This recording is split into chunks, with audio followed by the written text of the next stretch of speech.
Алергијата е реакција на имунолошкиот систем на телото на одредени супстанции, така наречени алергени. Некои супстанции се навистина опасни, како например мед, полен, прашина, млеко, мувла, животни, кои се едни од најчестите алергени. Но кој е најизложен? Алергиската болест е генетски предодредена. Можноста телото да реагира може да се наследи од далечното поколение.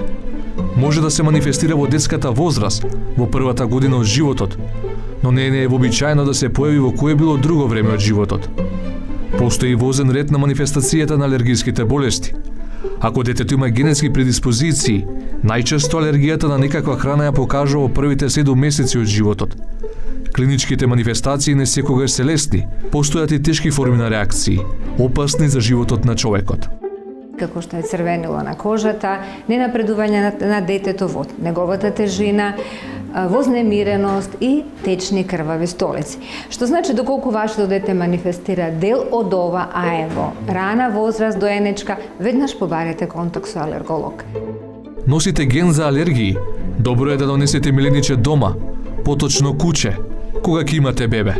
Бактериите во влакната на кучето имаат моќ да не штитат, но алергените од мачките се потешки.